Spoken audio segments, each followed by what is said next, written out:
ለመነኮሳት ክርክር ትሰማላችሁ አይደል? በከተማ ይኑሩ አይኑሩ የሚል ይሄ ክርክር የሚያስፈልገው ነገር አይደለም። እናዋላችሁ አንድ ዲያቆን ወይ አንድ ካህን ስንት ሚስት ነው የሚኖረው? ንገሩኝ። ከአንድ በላይ ይኑሩ አይኑሩ ብሎ ክርክር አለ? እንደዛ አይነት እኮ ነው መነኩሴ በከተማ ይኑር አይኑሩ ብሎ ክርክር ማንሳት ማለት። አንድ መነኩሴ በከተማ ሊኖር የሚችለው አንድ ካህን ምናልባት ከአንድ ሚስት በላይ ተፈቅዶለታል ብሎ ማሰብ ሲጀመር ነው። ወርቅና ብር የለኝም ያለኝን ግን እሰጥሃለሁ አለ። ለምን? ወርቅና ብር ስለሌለው ምን አለው? የእግዚአብሔር ጸጋ ሀብተ ፈውስ አለው። ዛሬ ግን እንፈውሳለን የሚሉ ሰዎቻችን ስትመለከቷቸው ሀብታሞች ናቸው። በ500 ሚሊዮን ብር ቤት የሚገዙ ማለት ነው። ማንሽን ይባላል፣ መኖሪያ ግቢ ጠቅላላ። በቤተ ክርስቲያናችን የማይሸጥ ነገር የለም። አንድ ነገር ብቻ ነው የቀረ እስካሁን ድረስ ያልተሸጠ፣ ስጋ ወደሙ። አልገጠመኝም። ነገ ልንቆርብ ስንሄድ ክፈሉ እንዳንባል እፈራለሁኝ። ይቅርታ አድርጉልኝ። ለምን? ምን ቀረን? ቅባ ቅዱስ ይሸጣል፣ ጸበል ይሸጣል፣ እምነት ይሸጣል። እንኳን ሌላ ይቅርና በመስቀል ለመታሸት እኮ ይከፈላል።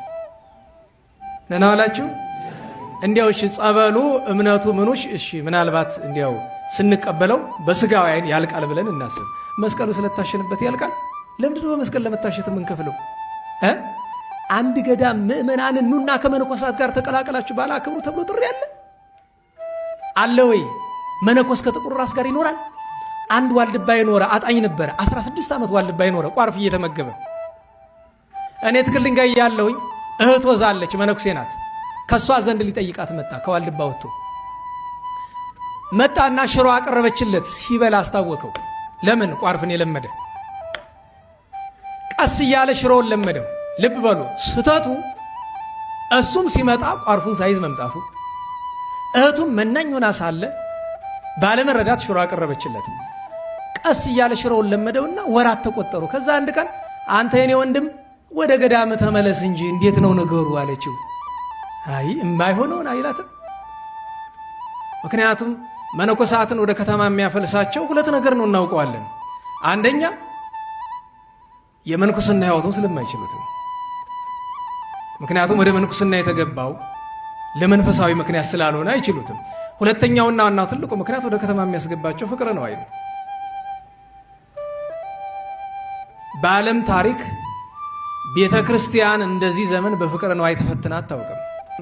በ11 ታላቅ ሰማዕት ቅዱስ ገላውዲዮስ፣ ኢትዮጵያዊ ጻድቅ በግብፅ የነበሩት አቡነ ገብረ ኢየሱስ፣ ኢትዮጵያዊ ጻድቅ ሌላኛው አባ ገላውዲዮስ የሸዋው፣ ሌሎችም ቅዱሳን ዓመታዊ በዓላቸው ነበር። እናታችን ቅድስት ክርስቶስ ክብረ አባ ክርዳኑ ነበሩ። በ12 ሊቀ መላእክት ቅዱስ ሚካኤል፣ እናታችን ቅድስት አፎሚያ፣ ቅዱስ ባይራን፣ አባ ቄርሎስ፣ አባ ዮስጦስ፣ አባ ለእስክንድሮስ ሶስቱም ሊቃነ ጳጳሳት ናቸው።